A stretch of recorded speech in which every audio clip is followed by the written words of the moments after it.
Sebagaimana kita semua ketahui bahwasanya pada hari santri yang mulia ini, yaitu tanggal 22 Oktober, di hari santri yang mulia ini, di hari santri yang kita banggakan ini, hari santri ini tadi sore telah dilecehkan dengan adanya pembakaran bendera tauhid, yaitu bendera la ilaha illallah Muhammadur Rasulullah.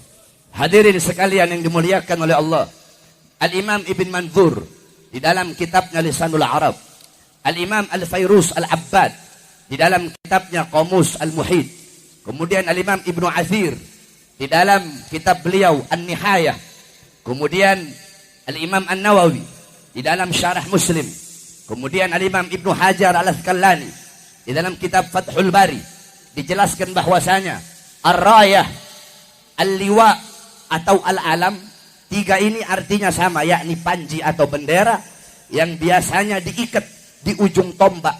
Cuma bedanya Ar-Rayah dengan Al-Liwa, kalau Al-Liwa itu lebih besar daripada Ar-Rayah. Al-Liwa itu biasanya dipegang oleh panglima atau pemimpin pasukan perang.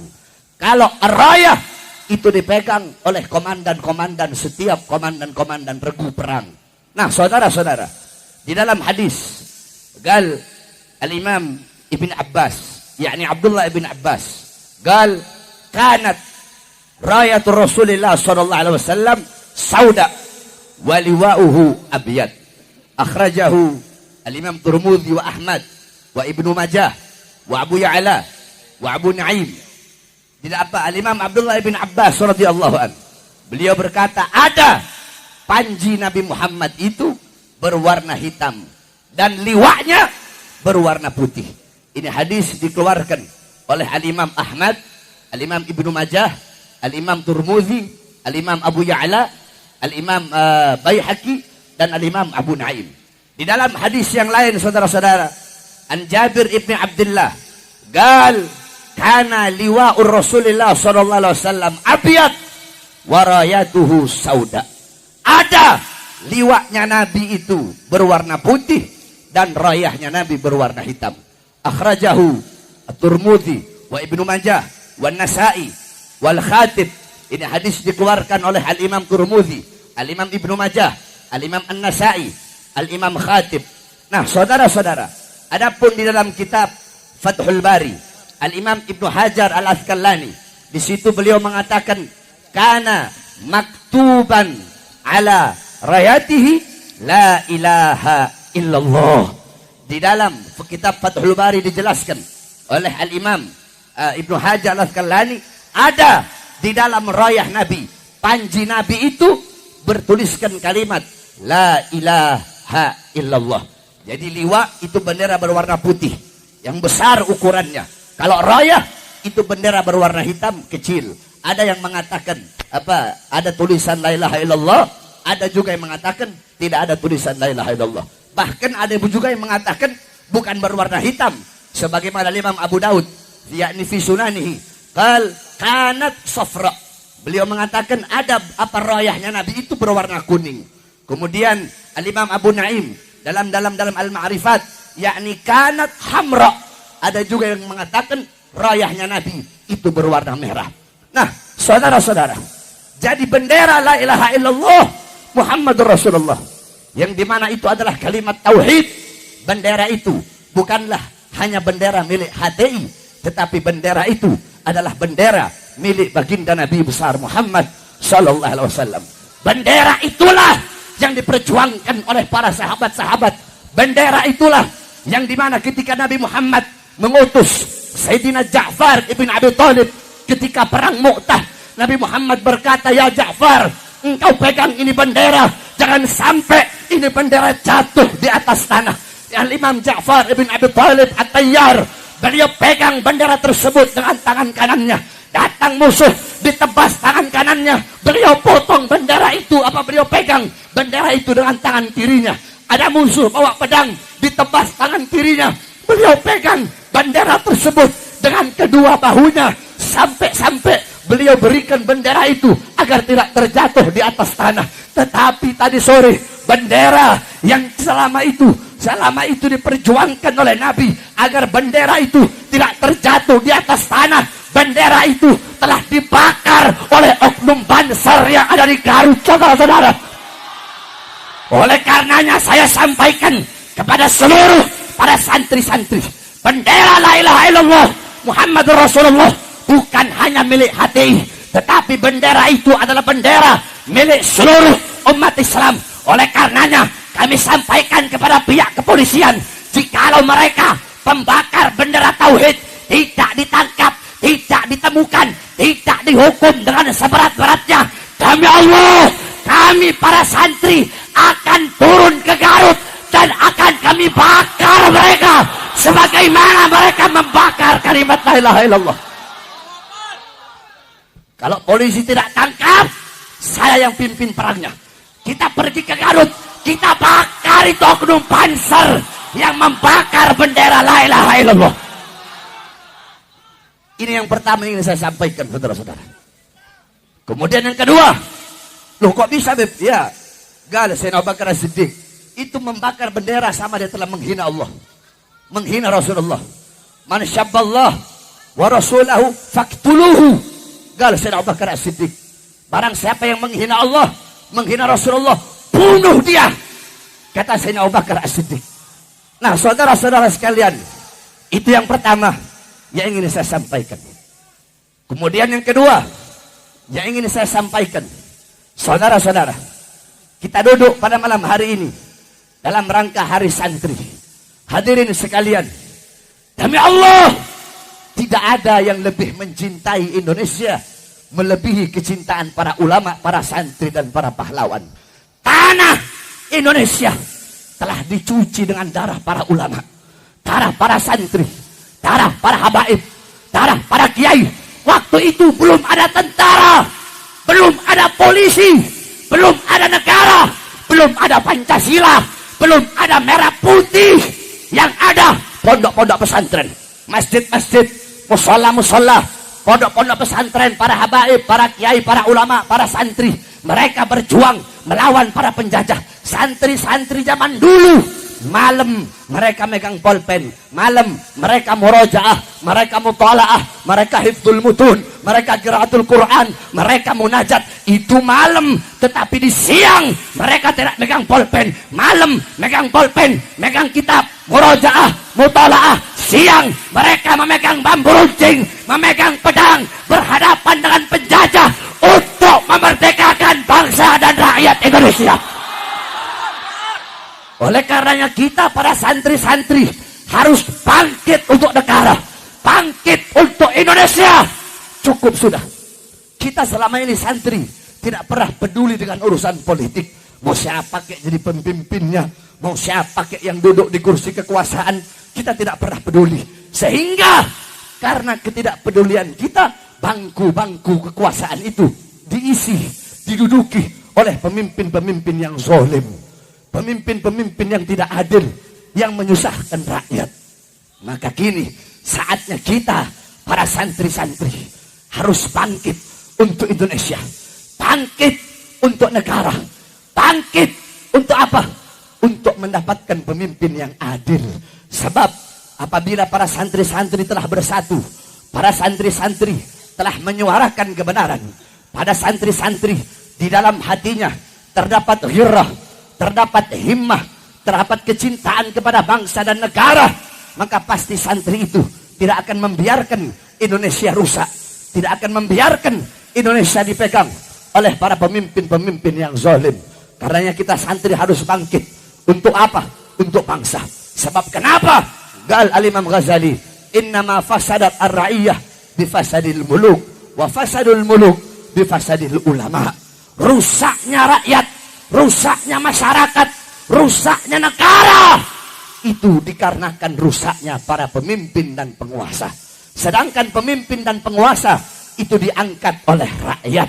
Pemimpin dan penguasa mereka jadi dari suara rakyat. Oleh karenanya saya sampaikan, suara-suara kalian yang akan menentukan, suara-suara kalian yang akan menentukan besok ke depan apakah Indonesia akan menjadi Indonesia yang baik atau Indonesia yang buruk. Suara-suara kalian yang akan menentukan apakah besok ke depan Indonesia akan mendapatkan pemimpin yang adil atau pemimpin yang zalim. Suara-suara kalian yang akan menentukan apakah besok ke depan Indonesia akan menjadi negara yang bagus atau negara yang rusak. Dan apabila kalian salah menitipkan suara kalian kepada pemimpin yang tidak amanat, yang khianat, yang zalim, maka suara kalian akan dimintai pertanggungjawaban oleh Allah Subhanahu wa taala. Oleh karenanya, saya sampaikan pada hari santri yang mulia ini, sebab saya santri, Habib Hanif santri, kita semua yang ada di sini santri. Tidak ada namanya mantan santri. Saya dulu mondok di Al Khairat 9 tahun. Setelah di Al Khairat, saya mondok di Darul Ghawa Dakwah 4 tahun. Setelah Darul Ghawa Dakwah, saya mondok di Tajul Muslimin 4 tahun. Jadi kita santri, semuanya kita di sini santri. Wang ngelotok jadi santri, wah tidak pernah tidak ada mantan santri. Kita sekali santri tetap akan menjadi santri sampai hari kiamat, saudara-saudara.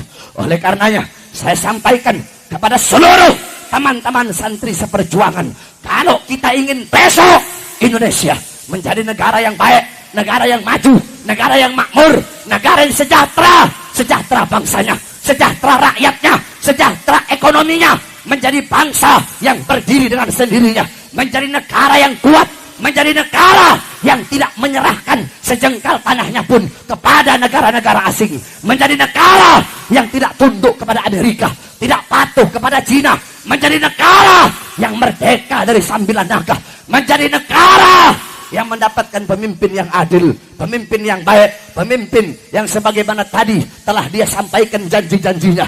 Kalau kalian ingin Indonesia menjadi negara yang dimana melindungi seluruh agama, Islamnya, Kristennya, Katoliknya, Budanya, Hindunya, menjadi negara yang melindungi seluruh suku yang ada di Indonesia, menjadi negara yang hukumnya tajam di atas, tajam di bawah, menjadi negara yang hukumnya rata, adil kepada seluruh agama yang ada. Hukum tidak boleh tajam kepada yang muslim, tumpul kepada yang non muslim. Sebaliknya, tidak boleh tajam kepada yang non muslim dan tumpul kepada yang muslim. Hukum harus tajam di atas, tajam di bawah. Itulah yang diajarkan oleh baginda Nabi besar Muhammad sallallahu alaihi wasallam. Lihat bagaimana indahnya akhlak Nabi, akhlak para sahabat, sebagaimana diceritakan dalam kitab tarikh Al-Imam Ibnu Jarir At-Tabari di zaman Khalifah Umar bin Khattab radhiyallahu an. Ketika beliau menjabat sebagai khalifah, ketika itu Amr bin Yasir menjadi gubernur di daerah Mesir kalau tidak salah. Ketika beliau menjadi gubernur, beliau mau bangun masjid, mau bikin masjid. Ada rumah orang Yahudi, saudara-saudara. Ketika itu Amr bin Amr bin As, bukan Amr bin Yasir, Amr bin As. Amr bin As ketika itu mau beli tanah. Ini orang mau dibeli rumahnya. Hei Yahudi, saya mau beli kamu punya rumah untuk bangun masjid. Kata Yahudi, wahai gubernur, ini harta satu-satunya peninggalan saya punya orang tua.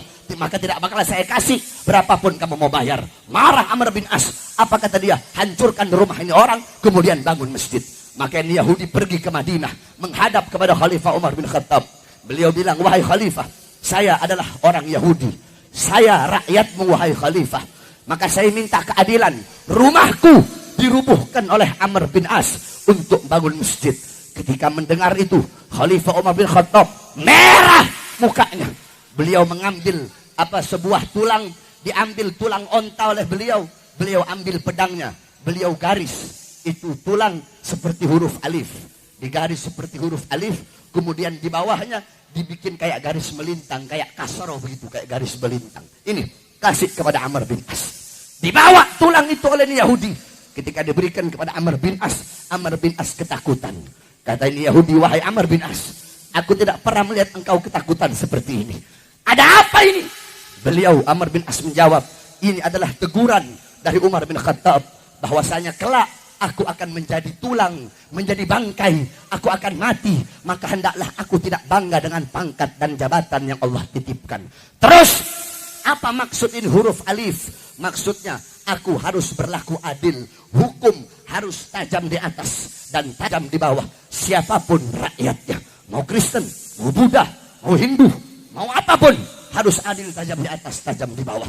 Kalau aku tidak adil, maka seperti garis melintang ini, khalifah tidak akan segan-segan untuk menyembelih leherku. Lihat bagaimana rahmatnya Islam. Nah, kalian ingin Indonesia menjadi negara yang adil seperti itu, menjadi negara yang makmur, sejahtera, tidak ada kemiskinan, bebas dari utang, tidak ada jalan lain, tidak ada cara lain.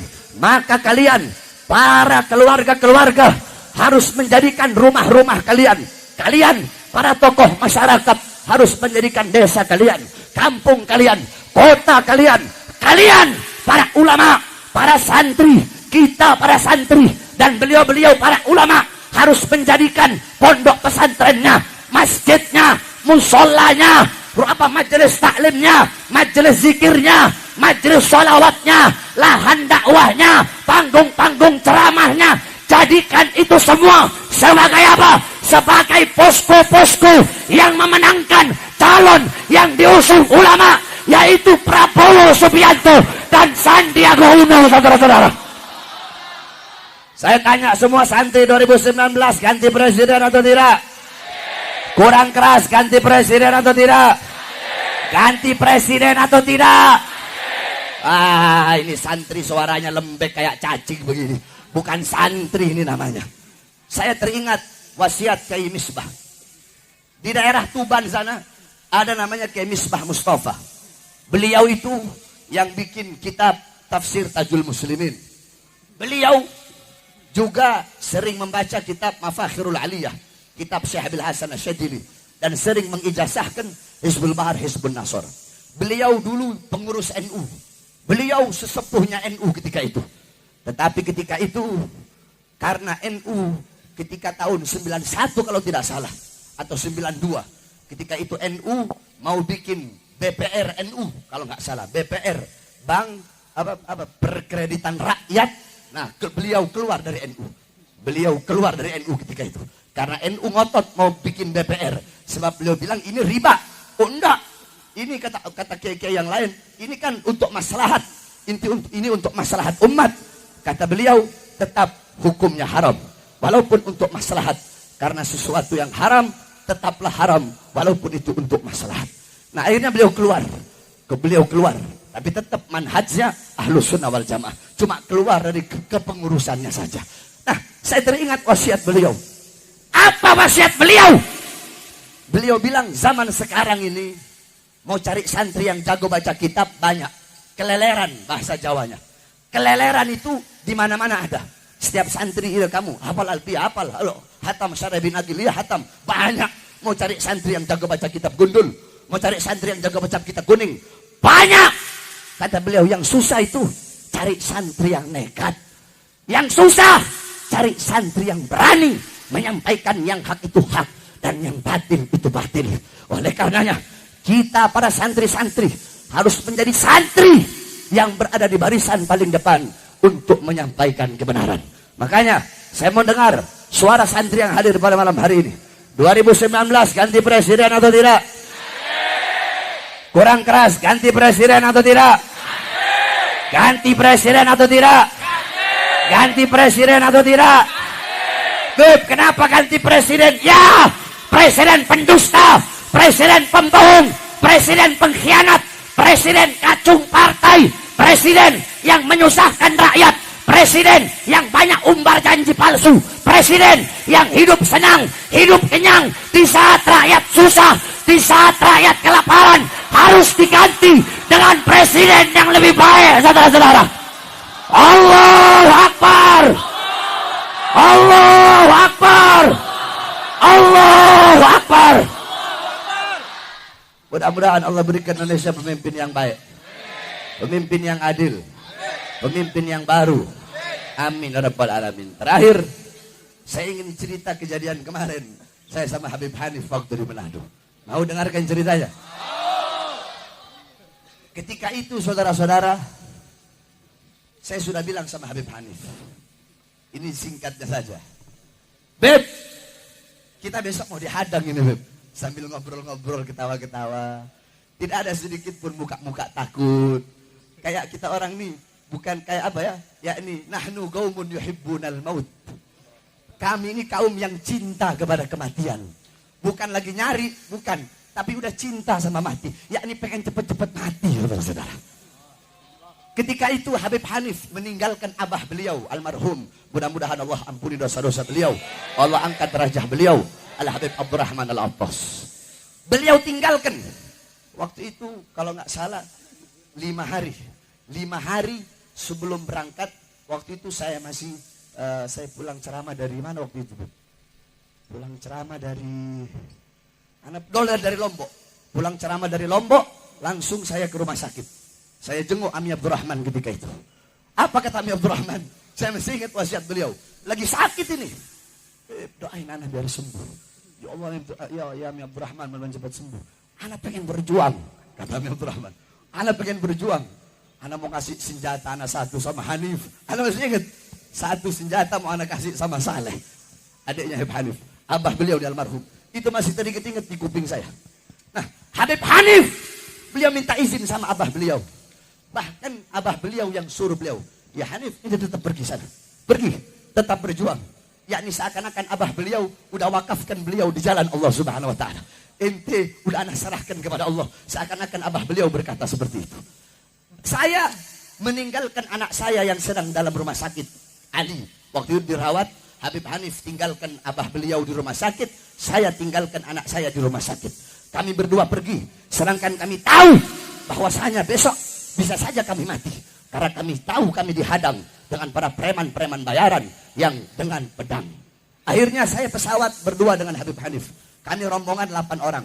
6 orang berangkat duluan, sengaja. Karena ada perempuannya ketika itu. Jadi berangkat duluan, saya sama Habib Hanif belakangan.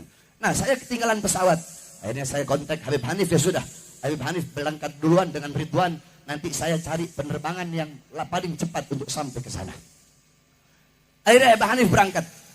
Ketika Habib Hanif berangkat, saya pun berangkat. Saya berangkat. Ketika sampai di bandara, Habib Hanif sudah dijemput sama tentara apa semua. Habib Hanif sudah ngobrol-ngobrol dengan Pemprov.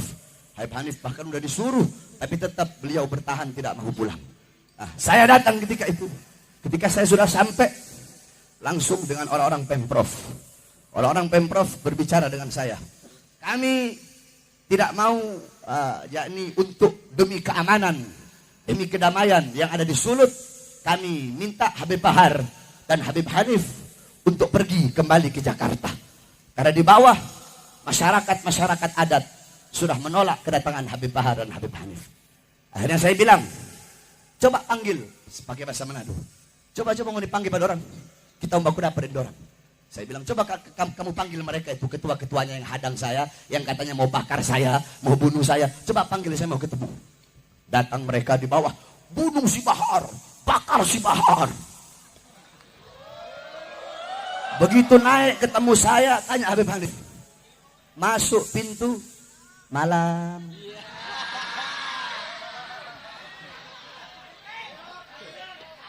Duduk di depan saya, di samping saya Habib Hanif. Jadi Habib, kami, belum. Waktu itu dia bilang sama saya, masih muda ya? Dia bilang sebagai, masih muda kok tuh, bahasa Manadonya begitu. Masih muda kok tuh. Saya balas, iya. Orang-orang Manado kan biar tua tetap dapat lihat muda tuh. Akhirnya saya bilang, terus bagaimana? Ya, jadi kami tetap menolak kedatangan Habib Bahar dan Habib Hanif. Alasannya apa? Katanya karena ini FPI. FPI itu radikal. Habib Bahar FPI kan? Saya bilang depan mereka, saya bukan FPI, tapi saya cinta mati sama FPI. Ini saksi sebelah saya Habib Hanif. Akhirnya saya bilang sama Habib Hanif, Beb, udah Beb, antum pulang Beb. Demi keselamatan antum pulang. Itu pesawat udah nunggu. Apa jawab beliau? Beb, kita pergi bareng, pulang bareng.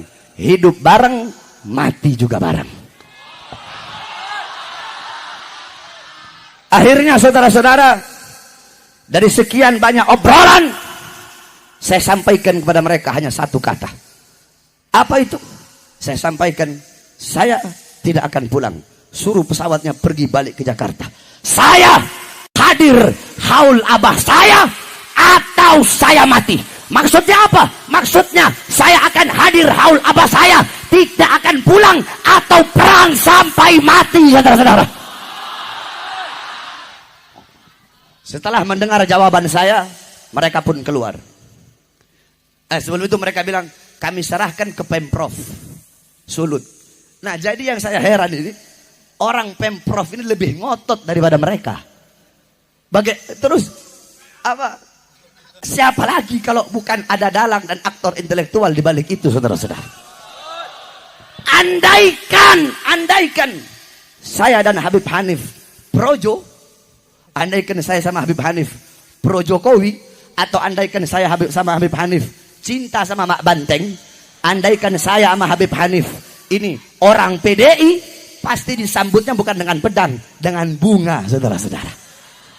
Karena mereka tahu selama ini bagaimana perjuangan kita, bagaimana kita selalu menyampaikan kebenaran akan kebobrokan. Karena gubernurnya itu dari PDI. Nah, setelah itu mereka berkata kami serahkan ke Pemprov. Pemprov lebih ngotot daripada mereka untuk memulangkan kami. Akhirnya orang Pemprov bilang, sekali lagi Habib, dengan hormat. Ya Habib, ngomong begitu. Gubernur telepon dengan hormat, Habib Bahar Hanif, tolong pergi dari tanah Manado. Padahal saya orang Manado. Saya punya abah dikubur di Manado, saya punya kakek dikubur di Manado, saya punya nenek dikubur di Manado, saya punya umi orang Minahasa Tenggara. Akhirnya saudara-saudara, ketika mereka bilang begitu, karena makin hari nanti makin banyak ini masyarakat ormas-ormas Kristen, makin hari nanti makin banyak. Apa jawaban saya? Tetap saya tidak akan pulang. Kalau makin malam mereka makin banyak, perlu kamu tahu bahwasanya dari Kota Mobagu, dari Nuangan, dari Maluku, dari Ternate, dari Tumbak, dari Bajo, suku Bugis, suku Bajo, suku Bugis Kajang, suku Makassar, suku Mandar, suku-suku Muslim di Sulawesi, semua umat Islam Sulawesi Utara, andaikan kami pulang, demi Allah mereka akan datang kemari dan akan terjadi pertumpahan darah di tanah Manado. Akhirnya mereka pun pergi. Udah nggak kuat ngadepin bin Smith sama Al-Atos satu ini. Anak Arab ini, aduh. Akhirnya mereka pergi. Kami pun datang ke acara. Kami Habib Hanif menyampaikan tausiah, saya menyampaikan sambutan. Selesai acara terjadi gesekan sedikit, tapi alhamdulillah sekarang kondisi sudah aman.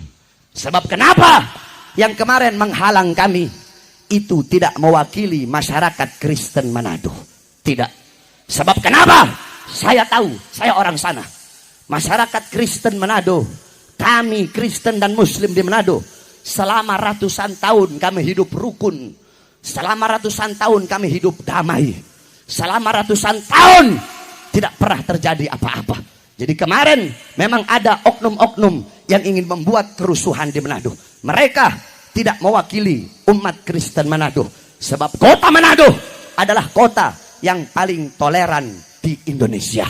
Oleh karenanya kami sampaikan kepada Polda Sulawesi Utara agar mengusut tuntas kasus tersebut dan menangkap siapa dalang dan aktor intelektual di balik kejadian tersebut. Dan semoga penghadangan kemarin adalah penghadangan yang terakhir. Dan sekali lagi kami sampaikan, kami para habaib, kami para dzurriyyah Nabi, di dalam tubuh kami mengalir darah perjuangan. Kami punya datuk-datuk sudah biasa dibunuh. Al-Imam Ali bin Abi Thalib radhiyallahu an dicaci maki, dihina, di mimbar-mimbar sampai beliau mati dibunuh. Sayyidina Hasan mati diracun, Sayyidina Husain mati di Karbala, terputus kepala dari lehernya. Kenapa datuk-datuk kami mati dibunuh? Beliau mati dibunuh karena beliau yang selalu menyampaikan kebenaran, tidak pernah taat kepada kezaliman, melawan para pemimpin yang zalim. Maka kami sebagai anak cucunya di tanah manapun, di daerah manapun, kalau kami sudah keluar dari rumah untuk berdakwah, pantang bagi kami untuk pulang hidup atau mati, saudara-saudara. Allahu Akbar, Allahu Akbar. Semua santri siap berjuang, siap hancur demi Indonesia, siap binasa demi NKRI, siap mati demi merah putih. Allahu Akbar. Allahu Akbar. Allahu Akbar. Yang terakhir sebelum saya tutup, kepada semua santri yang ingin mengisi formulir apa? Formulir santri militan pengawal komando Imam Besar Habib Rizik Syihab, harap pergi ke depan sana. Di depan ada formulir, taruh nama sama nomor handphone, kita bikin grup WhatsApp. Ya, kalau habis formulir, minta di setiap posko-posko FPI terdekat yang ada di daerah masing-masing. Kita para santri cukup selama ini tidak peduli dengan urusan politik. Sekarang kita santri harus bangkit. Bangkit untuk apa? Bangkit untuk meraih kemenangan. Kenapa?